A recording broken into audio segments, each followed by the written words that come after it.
ఈ programme Joyce Meyer Ministries partners మరియు friends ద్వారా స్పాన్సర్ చేయబడింది.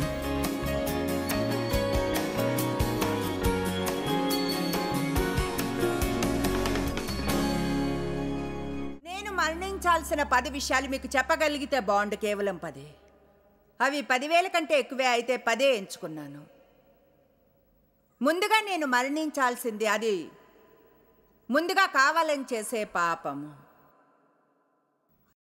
ఓ 2 వారాల క్రితం ఎక్కడో ఒక మీటింగ్ చేశాను, మర్చిపోయాను. ఎక్కడో ఒక కాన్ఫరెన్స్ కావాలని చేసే పాపం గురించి బోధించాను.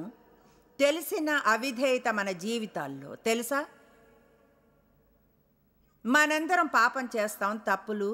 దాన్ని శరీరంలోకి వెళ్ళడం అంటాం. సడన్గా టెంపర్ని పోగొట్టుకోవడం, మాటలు తూటాలా రావడం. ఎలా అంటే తర్వాత ఓ దేవా ఐఎమ్ సారీ, క్షమించు. అది కొంచెం వేరుగా ఉండే స్వభావం. తర్వాత ముందుగానే మనకు తెలిసినప్పుడు మనం ఏం తప్పు చేయబోతున్నాం అయినా చేసేస్తాం. కమాన్. కాన్ఫరెన్స్లో నేను అడిగాను, వీళ్ళందరూ ప్రయాణం చేసి వచ్చారు జాయిస్ మేయర్ మినిస్ట్రీస్కి. హోటల్స్లో ఉన్నారు, బేబీ సిట్టర్స్ని పెట్టుకున్నారు. వాళ్ళు అక్కడికి వచ్చారు. మీరు అనుకోవచ్చు, నిజంగా సీరియస్?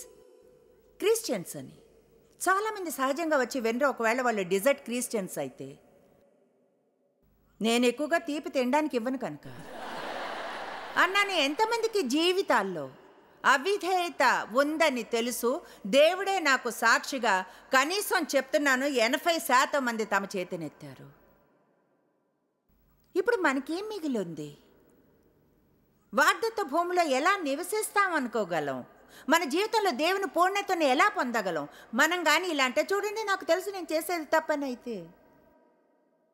హలో, చింతించకండి, మిమ్మల్ని అడగను. ఎంతమంది ఏకీభవిస్తారంటే దాన్ని సరిచేసుకుంటే అప్పుడు ఆ తర్వాత ఎక్కడికి వెళతాం? క్షమించాలని నాకు తెలుసు, కానీ మంచి వైఖరి ఉండాలని తెలుసు, కానీ ఫిర్యాదులు చేయకూడదని తెలుసు, కానీ ఆ కానీని వదిలేయండి.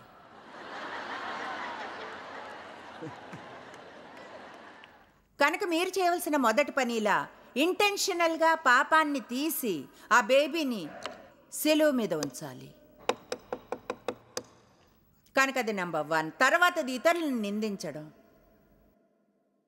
మ్యాన్ చెప్తున్నాను, మనం ఎక్కడికి చేరుకోలేము మన ప్రవర్తనకు బాధ్యతను వహించనంత వరకు. నాకు తెలుసు త్వరగా కోపం వస్తుందని, కానీ బాల్యంలో అబ్యూజ్ చేయబడ్డాను. నాకు తెలుసు రాత్రి బాగాలేదని, ఆఫీసులో బాగాలేదు. నాకు తెలుసు ఇలా ప్రవర్తించకూడదని, కానీ ట్రాఫిక్ చాలా ఎక్కువగా ఉంది. నిందా నిందా నిందా అది తోటలో ఆరంభమైంది, ఎన్నడూ వదిలిపోలేదు. మనకు జరిగిన ప్రతిదానికి అందరినీ నిందించడం. నా తప్పు కాదు, నా లోపం లేదు, నా తప్పు కాదు, అది నీ తప్పే. ఎంతమందికి నిందన గురించి ఏమైనా తెలుసు? ఎంతమంది గుర్తిస్తారు ఏదైనా తప్పు జరిగిన క్షణమే ఆ శరీర స్వభావంలో ఏదో ఉంది అని? అది దాదాపు మీరు ఎవరినో చూస్తున్నట్లే, వెతుకుతున్నట్లే నిందించడానికి. అంటే నా కారు తాళాలు కనిపించుకుంటే పిల్లలు తప్పు, ఎందుకంటే వాళ్ళే ఇంటి నిండా వస్తువులు పడేస్తారు. అసలైతే అది నేను ఇంట్లోకి వచ్చి తాళాలు పెట్టవలసిన చోట పెట్టనందును కాదు, అది వాళ్ళ తప్పు, ఎందుకంటే వాళ్ళ ఇంటిని గందరగోళం చేస్తారు.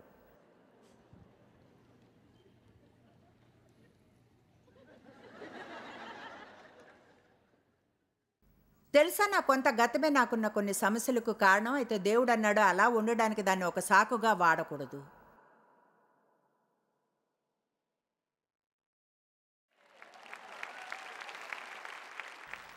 ఎవరైనా వీసమెత్తు నేరారోపణ అయినా ఫీల్ అవుతున్నారా?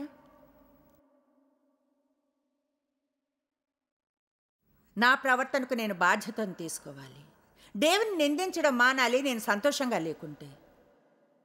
హలో అన్నాను, దేవుని నిందించడం మానాలని నేను సంతోషంగా లేనందున.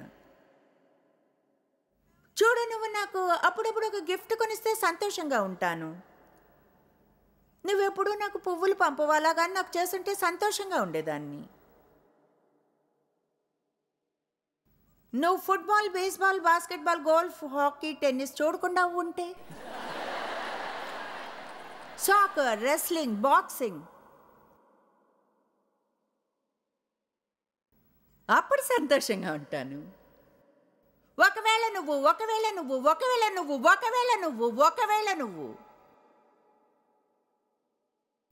అప్పుడు అసలైన క్రిస్టియన్గా ఉండగలను.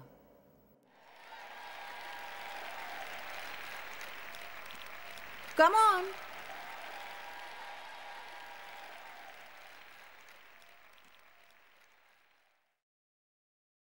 ఆ తర్వాత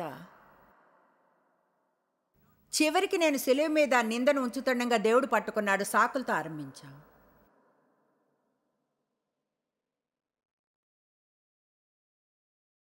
ఎప్పుడూ ఏదో ఒక సాకు, అందరి వద్ద ఒక చిన్న సాకుల సంచి ఉంటుంది, మనతో మోసుకుని వెళ్ళేది. చూడది చాలా కష్టం. నీకు అర్థం కాదు, అది చాలా కష్టం. నేను మిగతా వారందరిలో ఉండను. అంటే నేను మీలా ఉంటే అది ఈజీగానే ఉండేది. అయితే నేను నీకు తెలుసుగా, కేవలం నాకు అంతగా ఆత్మనిగ్రహం లేదు.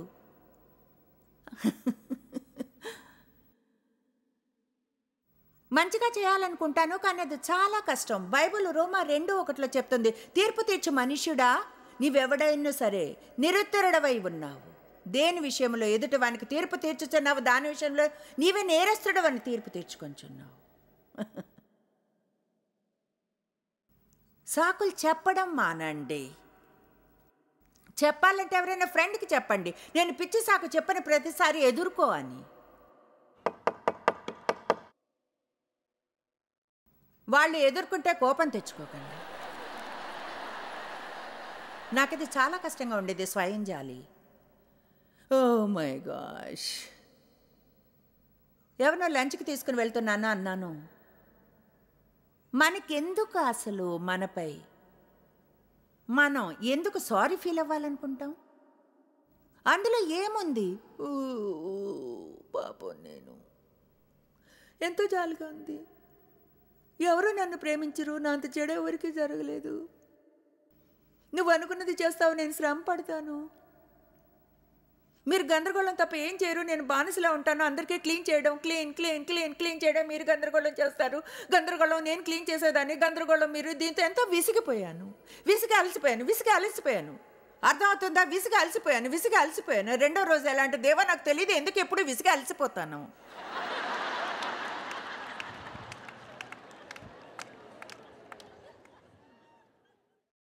స్వయం జాలి.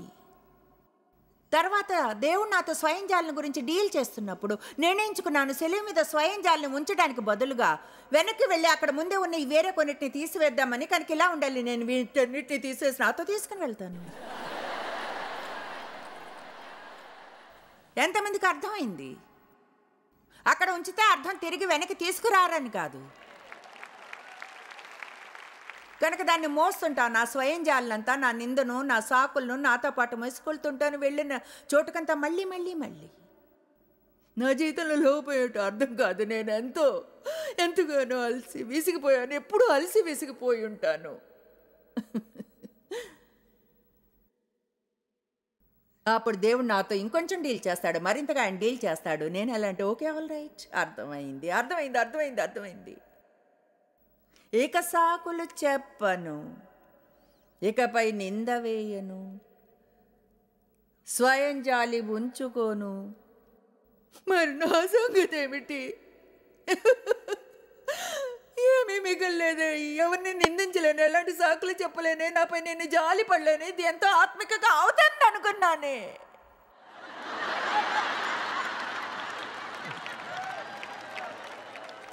నా బేబీ బాటిల్ పోయింది, నా పెసిఫైర్ పోయింది, ఇప్పుడు నాకు డైపర్స్ లేవు.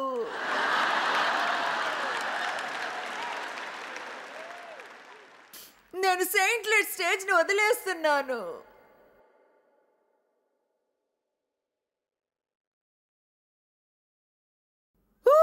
హల్లెలూయా. మనకై మనం జాలిపడ్డం అనేది భూమి మీదున్న అత్యంత శక్తిని వ్యర్థం చేసుకోవడమే. అది వీసమెత్తు మేలు కూడా చేయదు. అంటే ఎవరికి కావాలి? మీకు మాత్రమే. దేవుడు దాని చేత కదిలించబడ్డు. అదలా అంటే నీ పని అయిపోయాక చెప్పు.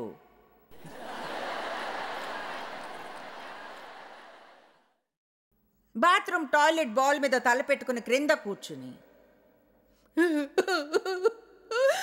నేను మాత్రం ఫుట్బాల్ చేస్తారు, ప్రతి ఆదివారం నేను వండి శుభ్రం చేయాలి, నన్ను ఎవరు పట్టించుకుంటారు, ఎవరు పట్టించుకోరు. పరిశుద్ధాత్మ అప్పుడు ఎలా అంటే దాన్ని ఆపుతావా? నీ జీవితం పైన పిలుపునిచ్చాను, పరిశుద్ధాత్మతో నిండి ఉన్నావు, ఆత్మవరాలు ఉన్నాయి. ముందు ఆ నేల మీద నుంచి లేచి నిల్చుని ఒక దేవుని స్త్రీలా ప్రవర్తించు.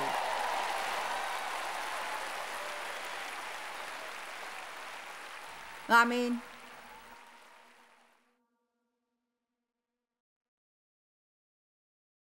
తర్వాత నేను ఫిర్యాదులకై మరణించాలి. దేవా దయచూపు. అది ఒక మైనర్ చూడండి లేదా మేజర్ అద్భుతం కావచ్చును. ఒక రోజంతా దేని గురించి సనకుండా గడపగలిగితే. ఇక్కడ చాలా చల్లగా ఉంది, ఇక్కడ చాలా వేడిగా ఉంది అంటే ప్రజలు వేరే దేశాలకు వెళ్ళి రోజుల తరబడి నడుస్తారు నా కాన్ఫరెన్స్లో ఒకదానికి రావడానికి. రోజులు మట్టిలో కూర్చుంటారు, బయట వర్షంలో తడుస్తారు, బిల్డింగ్లో కూడా కాదు, ముఖాల మీద నుంచి చెమట కారుతూ. అంటే వీరికి ఎలాంటి బ్లాడర్స్ ఉంటాయో నాకు తెలియదు. అయితే వాళ్ళెన్నడూ బాత్రూమ్కి వెళ్ళరు, వాళ్ళు వెళ్ళిపోరు, ఒక మాటను కూడా మిస్ చేయరు. మన ఎలా అంటే లైట్లు బ్రైట్గా ఉన్నాయి, నాకు లైట్లు అంటే ఇష్టం లేదు, మ్యూజిక్ పెద్దగా ఉంది. జాయిస్కి లెటర్ రాసి చెప్తాను, ఆమె కాన్ఫరెన్స్ బాగానే ఉంది కానీ మ్యూజిక్ పెద్దగా ఉంది, లైట్లు బ్రైట్గా ఉన్నాయని. ఆ ఫిర్యాదులన్నిటినీ సెలవు మీద పెట్టి అక్కడ ఉంచేయాలి. మనం ఇక్కడ క్రింద పెడదాం, ఎందుకంటే సహజంగా చివరిగా చేసే వాటిలో అదొకటి. నేను దాన్ని రోజుకి 8 సార్లు తిరిగి తెస్తాను.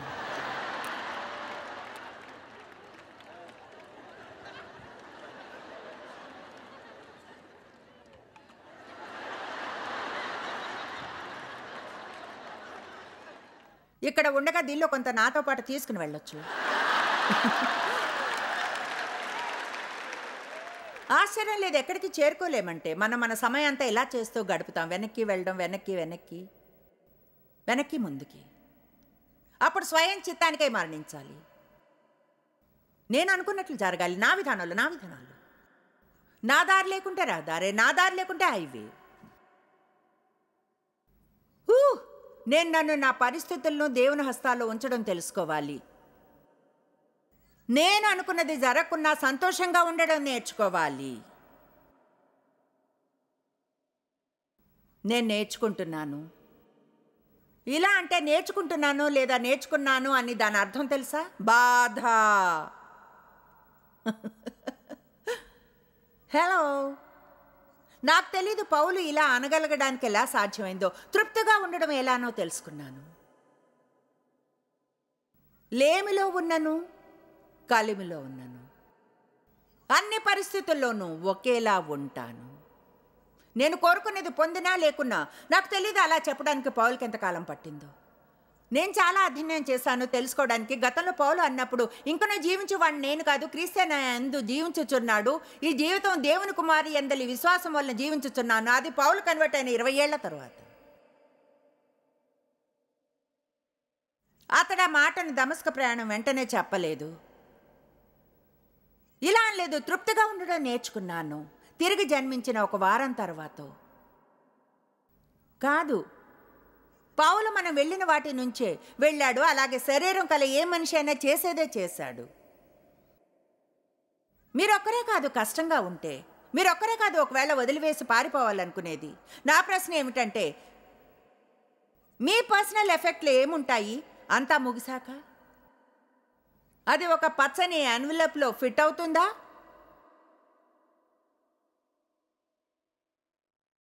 లేక వదిలివేస్తారా?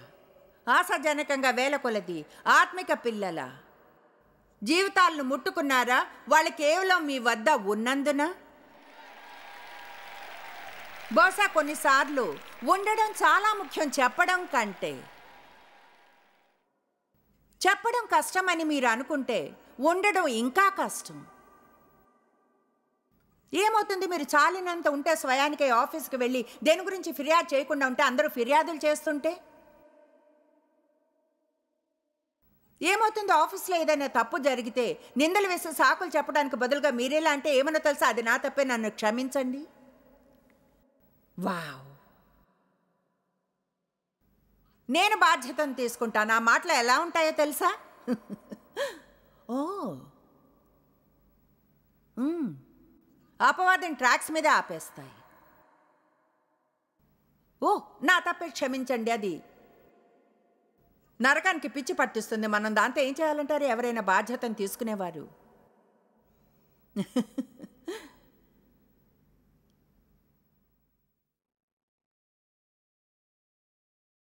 దేవుని వద్ద ఒక ప్లాన్ ఉంది, తగ్గ సమయము ఉంది. మనం దాంతో సంతోషంగా ఉండడం నేర్చుకోవాలి. ఆమేన్. నా జీవితంలో ఏమి జరగవని అనుకుంటున్నారా? ఇప్పుడు కూడా నా జీవితంలో కొన్ని జరుగుతున్నాయి. వాటి గురించి చెప్తే అనుకుంటారు అసలు అలా ఉన్న అందరికీ బోధిస్తే ఎలా సంతోషంగా ఉండగలరు? ఏమిటో తెలుసా, నిజంగా దాని గురించి నేను చేయగలిగింది ఏమీ లేదు. అది నా సమస్య కాదు. ఒకవేళ దేవుడు దాన్ని సాల్వ్ చేయకుంటే బహుశా దాన్ని ఉంచుకుని ఏదేమైనా సంతోషంగా ఉండాలి. మన పరిస్థితులకు మనపై అధికారాన్ని ఇవ్వకూడదు. అందరూ చేసేది లేదా చేయింది మనపై అధికారం చేయకూడదు. వాళ్ళు మనకేం చేస్తారో ఏం చేయరో ప్రజల నుంచి పొందిన దాని మీద ఎక్కువ ఆధారపడి ఉంటా, దేవుని నుంచి పొందిన దాని మీద కంటే. అప్పుడు శిలువ మీద నా ఎదురు తిరిగే వైఖరిని తెచ్చుకోవాలి. Oh my gosh, goodness sakes. ఎదురు తిరగటం అనుకున్నాను, ఇది నన్ను అక్షరాలా ముంచివేస్తుందని. ఓ చెప్తున్నాను, జీవితం అంతా పురుషుల చేత అబ్యూస్ చేయబడిన తర్వాత ఏ పురుషుడు కూడా నన్ను లోబడేలా చేయలేడు. అసలు ఏ పురుషుడైనా ఎన్నడైనా ఇకపై నేను ఏం చేయాలో చెప్పనే కూడదు. అప్పుడు దేవుడు అన్నాడు, ఓ అవునా,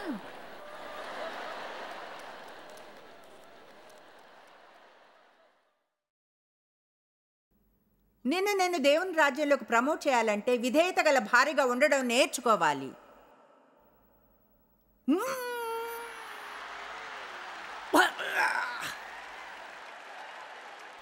భూమి మీద అధికారానికి ఎలా లోబడాలో తెలుసుకోకుంటే ఎన్నడూ దేవునికి లోబడలేరు.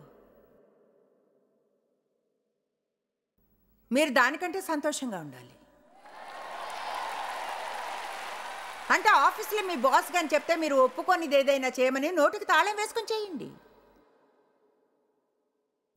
బాధ్యత లేని చోట మీకు అభిప్రాయం ఉంచుకోనక్కర్లేదు. ఓకే, అది బాగానే అయింది, థ్యాంక్ యూ. తెలుసా, అతను పెద్ద జర్క్, తనకి అన్నీ తెలుసని అనుకుంటాడు. అదే మీరు మీ రైన్ స్టోన్ క్రాస్ మెడలే వేసుకుని తిరుగుతుంటారు. మీ పెద్ద జీసస్ పిన్ బైబిల్తో ఆఫీస్ అంతా తిరుగుతుంటారు. ఆ బాస్ ఒక జర్క్, పెద్ద స్టూపిడ్, బుర్రే లేదు అతనికి. Jerk jerk jerk jerk jerk. అవును, వెనక్కి వెళ్ళి ఇంకొంచెం తెచ్చుకుందాం, స్వయం జాలిని తెచ్చుకుందాం, సాకులను. ఒకవేళ మనం జాగ్రత్తగా లేకుంటే అన్నిటిని ఇంటికి తీసుకెళ్తాం.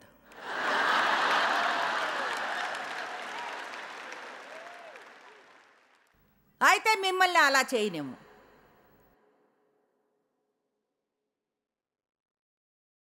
చెప్పండి, నేను ఎదుగుతున్నాను. అయితే మనం గౌరవానికై మరణించాలి. నేను సింపుల్గా మీకు ఇది చెప్పనా, మీరు కానీ ఒక సెయింట్ అయితే మీరు హింసించబడతారు. నేను పరిచర్యలోనికి వెళ్ళినప్పుడు నా చర్చిని వదిలివేయమన్నారు. మా చర్చిని అక్కడి నుంచి వెళ్ళిపోమన్నారు. వారికి నా అవసరం లేదు, నేను ఒక మొండిదాన్ని అనుకున్నారు.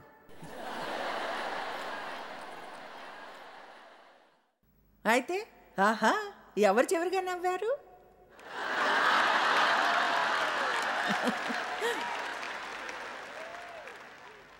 నేనేం తెలుసుకున్నానో తెలుసా? ప్రైవసీ అనేది గతంలోని విషయం. నాకు ఎంత ఎక్కువ మందిని టీవీలో రీచ్ అవుతానో అంతమందికి నా గురించి అభిప్రాయాలు ఉంటాయి.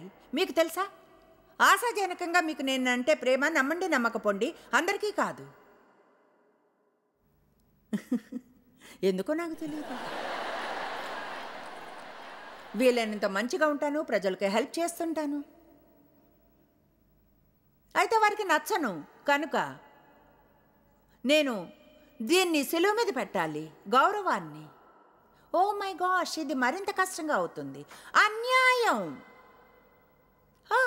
నేను ఎంత అలసిపోయాను ప్రజలు స్టూపిడ్గా ఉండడం చూసి.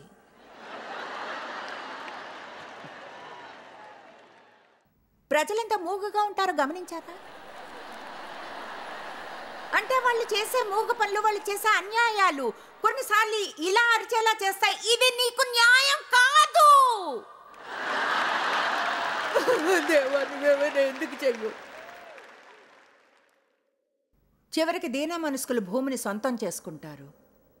తమ దుష్టత్వంతో అభివృద్ధి చెందుతున్న దుష్టుల్ని చూసి భయపడకండి.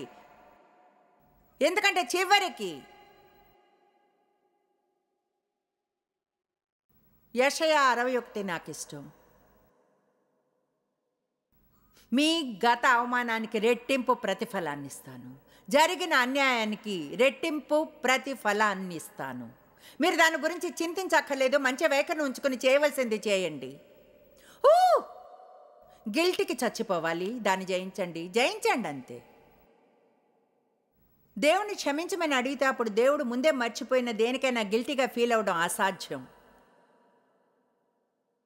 తెలుసుకున్నాను, యేసు ముందే వెల చెల్లించడానికి ట్రై చేసే విధానమే గిల్ట్ అని. ఇప్పటి నుంచి చేసిన పాపానికి పశ్చాత్తాపడి గిల్టీగా ఫీల్ అయితే నోరు తెరిచానండి, అపవాది నువ్వు అబద్ధికుడవు. నేను ఎలా ఫీల్ అయినా అనవసరం. నేను క్షమించబడ్డాను. ఎలా ఫీల్ అయినా పట్టించుకోను. నేను క్షమించబడ్డాను.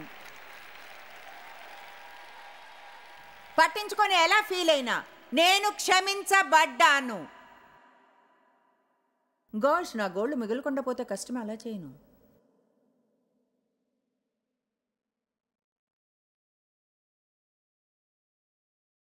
సంతోషించండి, టైం అయిపోతుంది.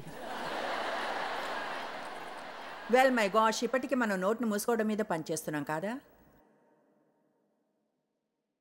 బైబిల్ చెప్తుంది, ఒకవేళ సంతోషంగా ఉండాలంటే నోట్ను గురించి ఏమైనా చేయాలి. జీవన్ మరణాలు నాలుగు వశము.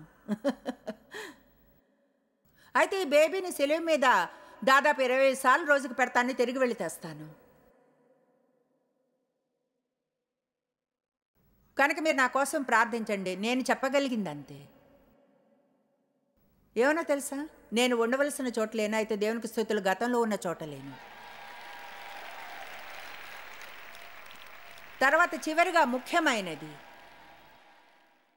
ఎందుకంటే అంతా మొదలయ్యేది ఇక్కడే, దీనిలోని మిగతాదంతా మొదలయ్యేది ఇక్కడే. అసలైతే ఇదే. ముందుగా సెలవు మీదకి వెళ్ళాలి, అయితే విచారకరం సహజంగా చివరిగా వెళుతుంది.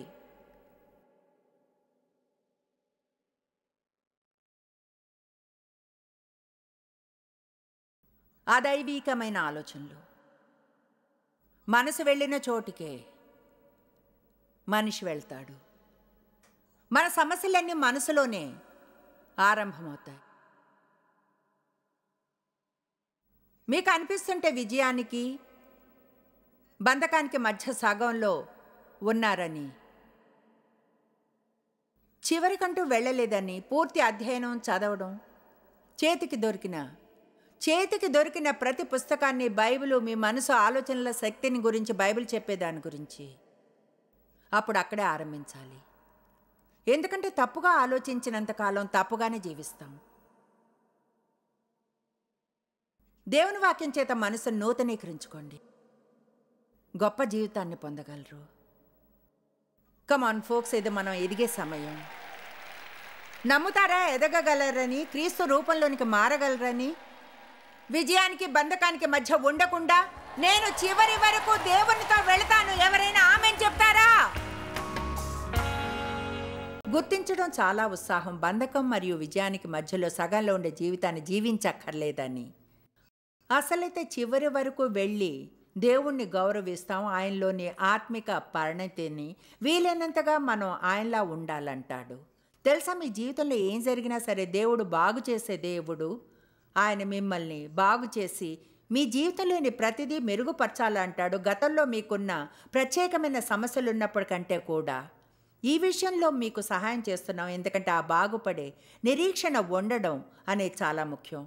అది రాత్రికి రాత్రి అవుతుందని చెప్పను. కొన్నిసార్లు మనం అనుకున్న దానికంటే ఎక్కువ పడుతుంది. శుభార్త ఏమిటంటే మీరు విజయం వైపు వెళ్తున్నారు. జాయిస్ మేర్ మినిస్ట్రీస్లో మీరు మాకెంతో ముఖ్యులు. మిమ్మల్ని అభినందిస్తున్నాం. మా ఫ్రెండ్స్కి, పార్ట్నర్స్కి థ్యాంక్స్. ప్రపంచవ్యాప్తమైన ఈ పరిచర్య సాధ్యమయ్యేలా చేసినందుకు. అందరం కలిసి ఆకలిగొన్న వారికి భోజనం పెడుతున్నాం, బీద వారికి బట్టలిస్తున్నాం, దేశాలకు సువార్తను పంచుతున్నాం. ఈ రోజే సంప్రదించండి joycemeir.org. ప్రార్థనా నివేదనల్ని మాతో పంచుకోండి. మా సాధనాల గురించి తెలుసుకోండి. జాయిస్ సభల షెడ్యూల్ని తెలుసుకొని మాతో పార్ట్నర్ అవ్వండి. ప్రపంచమంతా క్రీస్తు ప్రేమను పంచడానికి. ఈ programme Joyce Meyer Ministries partners మరియు ఫ్రెండ్స్ ద్వారా స్పాన్సర్ చేయబడింది.